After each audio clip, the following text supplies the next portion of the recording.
destaque. Já já a gente se encontra então. Prefeitura de Vitória da Conquista flexibiliza restrições de combate à Covid-19, mas a taxa de ocupação de leitos de UTI continua muito alta, acima de 90%. Campanha de vacinação contra a Covid-19 suspensa em Vitória da Conquista e Jequié para aplicação da primeira dose, até o recebimento de um novo lote de vacinas. Continua internado o funcionário da Embasa que foi ferido na barriga, a faca, por um homem no escritório da empresa. O agressor segue preso. A solidariedade em tempos de pandemia. Vamos conhecer ações simples e que fazem a diferença na vida de quem enfrenta dificuldades. 12h02, esses e outros assuntos no Bahia Meio-Dia. Agora.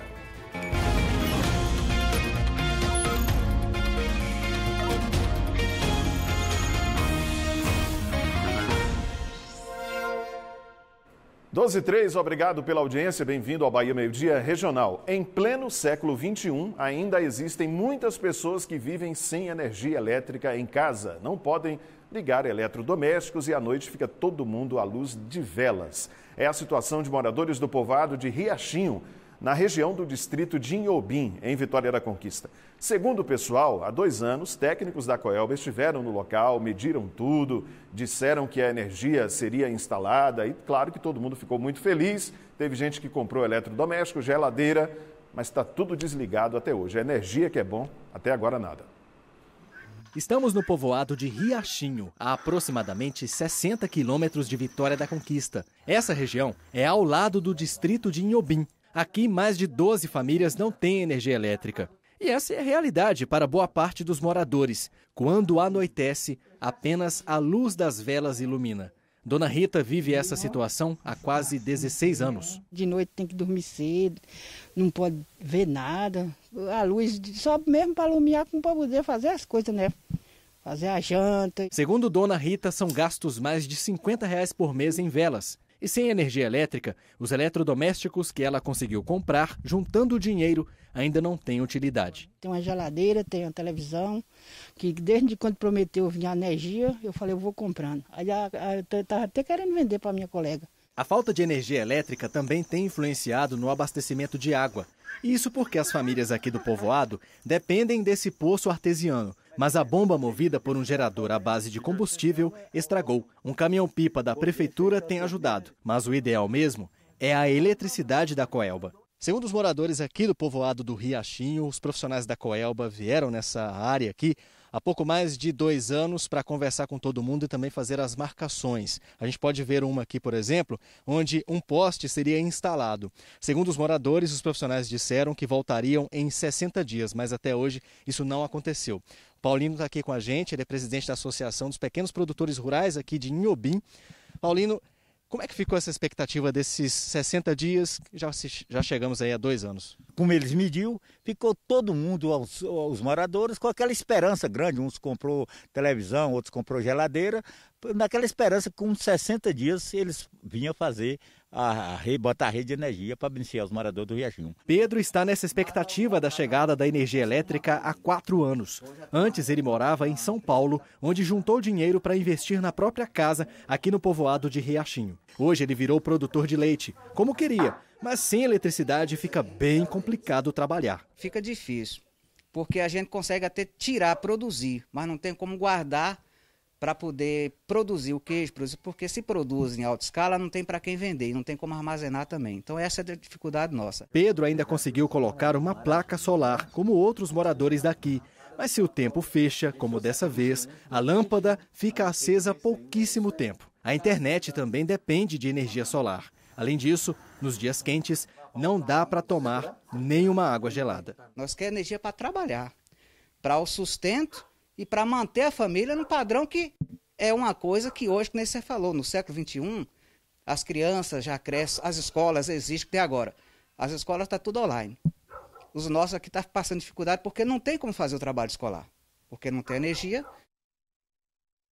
Bom, nós pedimos uma explicação à Coelba sobre essa situação do pessoal lá de Riachinho, no distrito de Inhobim. A empresa disse que precisa de mais informações sobre os usuários para que a Coelba avalie a situação e mande técnicos à localidade. Isso já foi feito há 2 anos, né? O pessoal esteve lá, marcou lá os locais onde os postes seriam colocados. Os moradores ficaram muito animados, compraram geladeira, televisão, muita coisa. E depois, Coelba sumiu e não apareceu mais. Então, que a Coelba vá lá, Riachinho, viu? É distrito de Inhobim, faça realmente o levantamento e instale a energia o mais rápido possível. Não é admissível, como disse o entrevistado, em pleno século XXI, no terceiro maior município do estado, comunidades vivam sem energia elétrica. Continua internado um dos 2 funcionários da Embasa que ficaram feridos ontem, quando um cliente armado com uma faca atacou pessoas no escritório regional da empresa, no centro de Vitória da Conquista. O outro funcionário, ferido na mão, foi atendido, medicado e liberado. O agressor foi levado para o DISEP. O repórter Edson Nunes está em frente ao escritório da Embasa, na Rua Siqueira Campos, e tem informações para a gente. Boa tarde, Edson. Boa tarde, Judson. Boa tarde a você de casa. Isso mesmo, o vigilante, o segurança, que teve a mão cortada, ele teve atendimento médico, foi liberado. Já o chefe de atendimento aqui do escritório da Embasa, o escritório regional da Embasa, aqui em Vitória da Conquista, ele teve ferimentos mais profundos no abdômen. Ontem precisou passar por uma cirurgia no Hospital SAMU, aqui em Vitória da Conquista, e se recupera bem dessa cirurgia. A gente lembra que teve esse acontecimento, toda essa confusão ontem aqui no escritório da Embasa, por volta das 9 horas. Um homem transtornado entrou aqui no escritório da Embasa e ameaçou funcionários. Nessa confusão toda, ele feriu um vigilante que tentou aí conter esse homem, esse suspeito, e também feriu o chefe de atendimento. Ele chegou a fazer uma funcionária refém. Ele usou, na verdade, como a polícia falou, usou um canivete, colocou um canivete no pescoço dessa refém, mas aí os próprios funcionários conseguiu ali acalmá-lo e aí essa funcionária acabou saindo desse refém, dessa faca, dessa canivete que era apontada para o pescoço dela. Quebrou várias portas de vidro. A informação que tivemos também é que ele estava com 2 contas em atraso e conseguiu fazer o pagamento dessas contas da água. Só que para fazer o religamento é necessário em torno de 48 dias o processo para fazer o religamento. E esse pedido, essa solicitação pode ser feito pelo próprio WhatsApp em 48 horas, na verdade, melhor corrigindo, esse procedimento pode ser feito em 48 horas e pode ser feito pelo próprio WhatsApp da Embasa. Só que ele, impaciente com toda essa situação, já tinha vindo na sexta-feira passada e retornou nessa segunda-feira ontem para tirar satisfação e reclamar e acabou aí perdendo a razão, usando a faca, usando o canivete e ferindo 2 funcionários da Embasa. Esse suspeito ele foi preso em flagrante e levado para o DISEP. Então, uma situação, muita confusão. E a gente lembra, Judson, que aqui no escritório da Embasa o atendimento presencial está suspenso desde o início da pandemia. Só está funcionando o administrativo do escritório aqui na Rua Siqueira Campos, no bairro Recreio. Volto com você, Judson. Tá bom, Edson, a gente continua acompanhando esse caso, né? Essa pessoa que cometeu esse ato no escritório da Embasa continua presa. Foram realmente momentos difíceis, momentos de terror. Imagine você estar num local fechado e alguém, de repente, começar a agredir outras pessoas com uma faca. Tá bom, Edson? Obrigado pelas informações. Eu ainda te chamo aqui no Bahia Meio Dia para a gente conversar. A noite não foi tão fria, né, como na noite passada. A terça-feira amanheceu com o sol brilhando forte em Vitória da Conquista. Vamos dar uma olhadinha nas imagens lá de cima. Faz de conta que esse monitor é uma janela para a gente ver o tempo em Vitória da Conquista, que continua bastante aberto, muito sol na cidade, não tem sinal de chuva para hoje. E a temperatura média é de 28 graus. Vamos ver a previsão aí no mapa.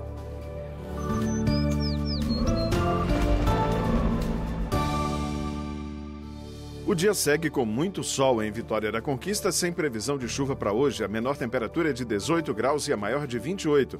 Amanhã, friozinho na madrugada, mas o sol com tudo o dia todo. 15 graus é a menor temperatura e 27 a maior. Na quinta-feira, sol e aumento de nuvens pela manhã. Pancadas de chuva à tarde e à noite. A variação térmica fica entre 17 e 26 graus. Vai ser sepultado hoje às 4 da tarde o corpo do defensor público Valdemir Novaes Pina, de 64 anos. Ele morreu por complicações da Covid-19.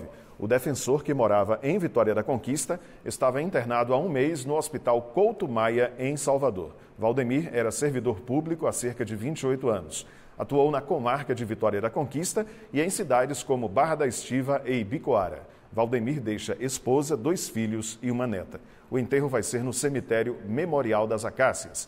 A Defensoria Pública do Estado emitiu nota de pesar e de agradecimento pelos serviços prestados pelo defensor público e decretou luto oficial por 3 dias. A OAB, subseção de Vitória da Conquista, também divulgou nota de pesar lamentando o falecimento de Dr. Valdemir. A família, aos amigos, os nossos sentimentos. Mais uma vida ceifada por conta da Covid-19. Uma morte por Covid foi confirmada ontem em Vitória da Conquista. Foi um homem de 37 anos, morador do bairro Jurema, sem comorbidades, ou seja, sem doenças pré-existentes. Olha só, 37 anos de idade.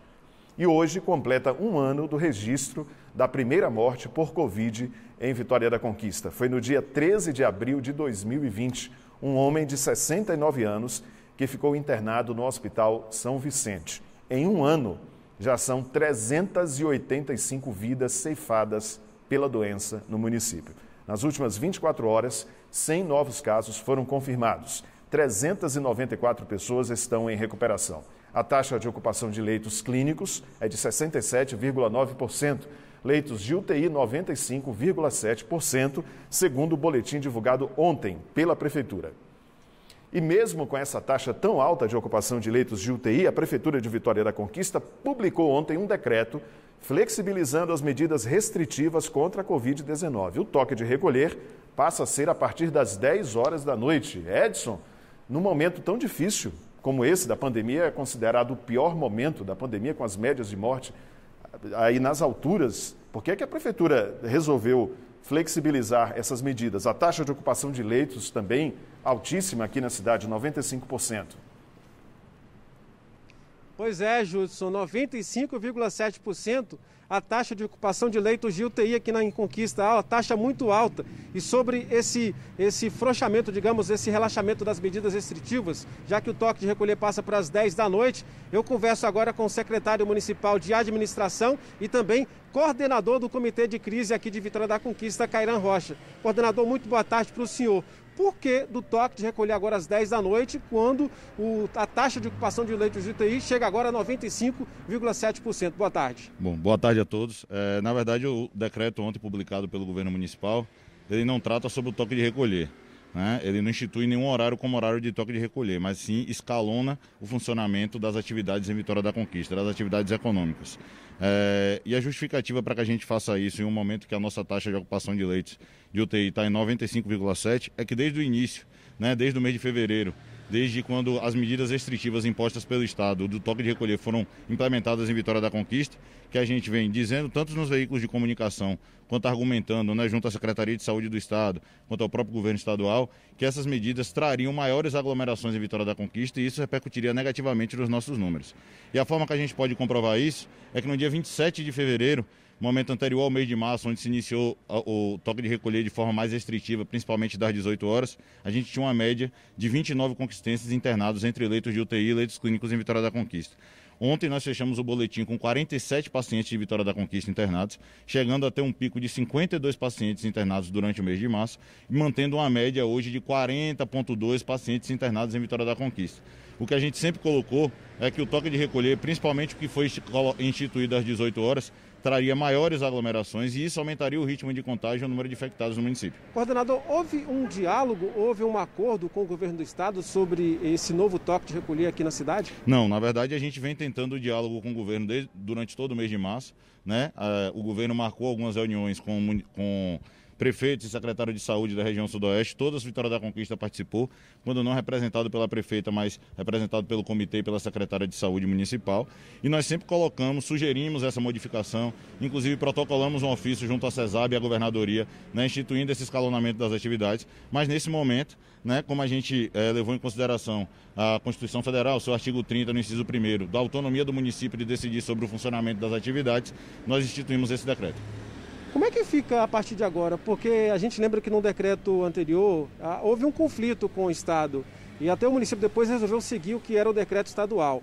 A gente buscou uma resposta do Comando Regional da PM aqui em Conquista que diz que vai seguir o decreto estadual. Qual a orientação que o Comitê de Crise dá aos conquistenses que vão às ruas até às 10 da noite? Bom, no momento que a gente pede é que a população siga o decreto municipal.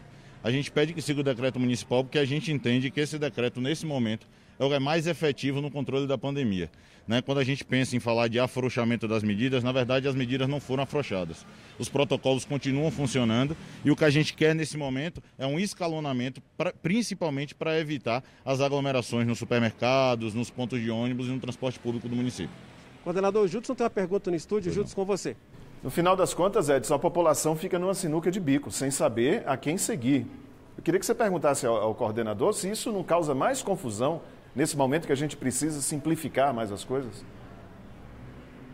Judson pergunta se isso não causa mais confusão nesse momento que a gente precisa simplificar, já que o conquistense fica na incerteza, eu vou seguir o decreto municipal ou estadual? Na verdade, o posicionamento do município é que sigam o decreto municipal. Sigam o decreto municipal, a gente não tem criado confusão nesse momento, pede que o decreto municipal seja cumprido. Se o governo do estado vai decidir infringir o que prevê a Constituição Federal e utilizar da força policial que ele possui para coibir o funcionamento das atividades em Vitória da Conquista, a gente vai precisar aguardar. Mas nesse momento, levando em consideração a própria Constituição Federal, a gente faz valer a autonomia do município em decidir o funcionamento das atividades. Coordenador, muito obrigado pelas explicações. Só passando informação importante, Judson, porque de acordo com esse decreto municipal, e a gente sabe que muitas pessoas utilizam o transporte público aqui em Conquista, então, com esse novo decreto municipal, o transporte público vai rodar até às 10 da noite. Volto com você, Judson.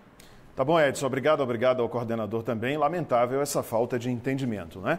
A campanha de vacinação contra a Covid-19 continua suspensa em Vitória da Conquista para a aplicação da primeira dose. A Secretaria de Saúde está aguardando o recebimento de uma nova remessa para retomar a vacinação. Mas a campanha continua para quem está no prazo de tomar a segunda dose. Desde ontem, o movimento nos pontos de vacinação tem sido tranquilo. As vacinas destinadas à primeira dose esgotaram na última sexta-feira. E desde sábado, a vacina segue apenas para quem vai tomar a segunda dose. Seu Edivaldo foi um dos primeiros a chegar no drive-thru do comando da polícia. Segunda dose que representa muito para ele. Sensação de segurança. E é a obrigação de nós todos, né? Obedecermos e a esperança é que realmente se imunize, né? É a nossa preocupação maior. O único ponto fixo para quem vai tomar a segunda dose da vacina é esse aqui na quadra da Fainó.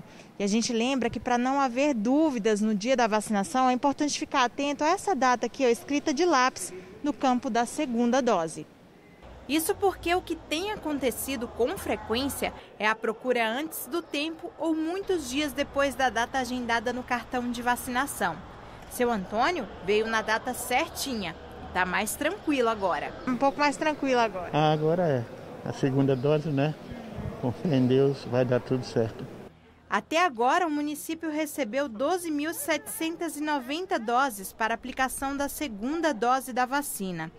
8.582 pessoas já foram imunizadas. Entre elas, a psicóloga Tainá, que não parou de trabalhar presencialmente na pandemia e comemora a imunização. Mesmo que a gente saiba que as medidas de prevenção, elas têm que continuar, o uso de máscara, álcool em gel, mas a vacina significa uma prevenção. Acho que um reforço e um reforço para a gente continuar trabalhando, né? Acho que a gente se sente um pouquinho mais seguro. A gente reforça que os 2 pontos de vacinação são drive-thru do Comando de Policiamento da região Sudoeste, perto do antigo aeroporto, e o ponto fixo para pedestres na quadra esportiva da Fainó. A vacinação segue das 9 da manhã até as 4 da tarde.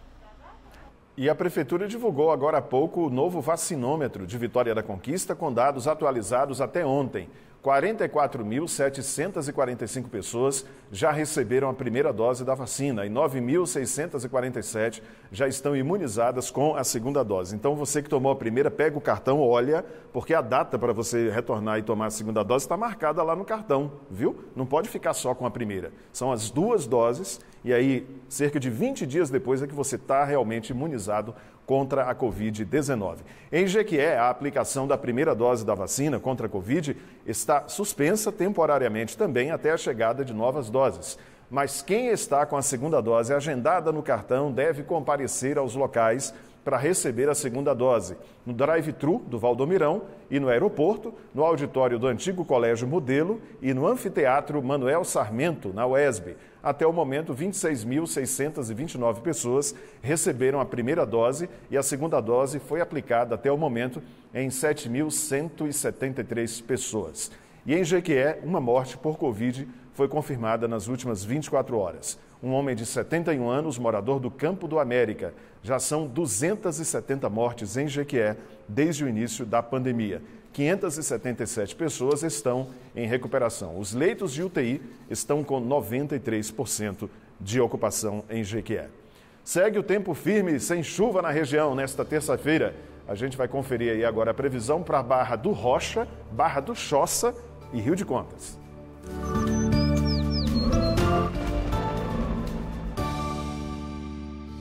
O sol está com tudo em Rio de Contas, na Chapada, sem chuva hoje e as temperaturas variando entre 17 e 28 graus. Em Barra do Choça, tempo firme também, com a maior temperatura em 29 graus e a menor em 17. Para fechar, a previsão é para Barra do Rocha, na Zona da Mata. Segue o tempo aberto nesta terça-feira. Temperaturas entre 21 e 29 graus. 12h23, 500 pés de maconha e 30 mudas da droga foram apreendidos em Ibicoara pela Companhia Independente de Policiamento Especializado. A plantação de maconha era feita no distrito de Mundo Novo. A polícia chegou até o local depois de denúncias anônimas. Os responsáveis fugiram pela mata. Os pés e mudas de maconha que também foram encontradas foram incinerados. Lembrando que a Constituição Federal prevê a desapropriação para a reforma agrária de terras utilizadas para a plantação de drogas. Uma ambulância pegou fogo ontem de tarde em Guanambi. O veículo estava estacionado na porta do Hospital do Rim para deixar um paciente de hemodiálise vindo de Caetité quando começou um curto-circuito elétrico no painel. Quando o motorista percebeu, levou o veículo para um terreno em frente ao hospital. O corpo de bombeiros foi chamado e apagou o fogo. Ninguém ficou ferido, mas a ambulância, aí, como você viu, ficou completamente destruída. Agora deixa eu te fazer uma pergunta. Você já almoçou ou vai almoçar agora? Então agradeça, viu? Nessa pandemia, a fome tem se tornado companheira de muita gente. Felizmente, a solidariedade é um dos sentimentos mais presentes nesse momento tão difícil para todos nós, mas pior ainda para outros que não têm o que comer. A gente vai ver agora como ações simples podem mudar a vida de pessoas que não têm mais com quem contar. Dona Nilzete tem 63 anos, mora com uma filha e 3 netos. A renda em casa para sustentar todo mundo é pequena. R$90 de Bolsa Família e a diária que minha filha faz é R$50 por semana, que é cada diária que faz. Com a pandemia, as faxinas que a Dona Nilzete fazia diminuíram. Ela trabalhava fixo direto, ganhava R$600 por mês. Mas como essa pandemia aí pegou, ela só vai mesmo fazer a vacina e pronto. A situação não é fácil. Para completar, faz 15 dias que a casa dela pegou fogo. Dona Nilzete perdeu tudo. Ela disse que a situação só não é pior porque tem gente ajudando desde o início da pandemia. Vem um trazer uma coisa, outra hora liga para minha menina para poder buscar uma coisinha na igreja, ela vai e busca. Na pandemia, a necessidade de muita gente foi ampliada, mas a gente também conseguiu encontrar. Inclusive, esse pessoal agora está levando cestas básicas e roupa para quem mais precisa aqui em Vitória da Conquista. Hoje, essas doações vieram para a casa de Dona Nilzete, mas tem um ano que esse grupo começou a fazer doações. Como a gente já tinha esse grupo de amigos que já fazia esses trabalhos humanitários nas ruas, nos hospitais, veio a ideia de amplificar mais esse trabalho voluntário. É nessa garagem que o grupo tem organizado as doações que recebem para depois passar para as famílias. Eles já têm mais de 200 nomes cadastrados para doações. E a situação dessas famílias? São precárias. São diversas necessidades emocionais, familiares, material, tudo. Um pouquinho assim que a gente vê que a gente pode unir todo mundo e fazer alguma coisa pelo outro. Aqui na URB 6, em Vitória da Conquista, desde o início da pandemia, ações de solidariedade vêm sendo feitas. A união de todos tem colaborado com gente como o seu Silvano, que está desempregado. Ele, que é servente de pedreiro, diz que está difícil conseguir trabalho. Tá difícil demais. Eu me corri hoje o dia todo de no trabalho, arrumei um meio-dia para trabalhar. E quando arruma, já está devendo para pagar, eu não tenho como trabalhar direto para trabalhar, né? A cesta que está recebendo vai amenizar a situação de dificuldade, pelo menos por algum tempo. Graças a Deus dá para comer um pouco. Quando a gente tem filho, né? Mas os filhos da gente não ficam sofrendo, né? Dá para sustentar um pouco. Até a gente arrumar um dia de trabalho para sustentar a família. Essas cestas foram entregues na sede da Associação de Moradores do Bairro, mas colaborou com gente de várias comunidades. Cada uma dessas cestas foi feita com o apoio de muita gente. Desenvolvemos essa ação solidária que desde do início da pandemia, de março de 2020, até então já foram mais de 1.100 famílias contempladas. Do início da pandemia para cá já são 1.100 cestas que a gente já doou. E outros projetos que a Associação de Moradores tem aqui na UB6, entendeu? Então são vários projetos que a gente tem o ano todo. E assim, um pouco de cada um vai se tornando pelo menos o básico na mesa de muita gente. É gratificante você aliviar a dor do outro, a necessidade do outro, que a gente está ajudando a nós mesmos, né? A solidariedade e o voluntariado sempre foram muito importantes na sociedade. Nesse período de pandemia, mais ainda, né? Tem muita gente precisando, passando necessidade, e essas ações são louváveis, são mais que bem-vindas e devem ser multiplicadas. Que sirvam de exemplo para que você, que ainda não praticou um ato solidário para ajudar as pessoas, se engaje também nessa luta, nessa campanha. 12h28, Fernando Sodac volta depois do intervalo com o Bahia Meio-Dia.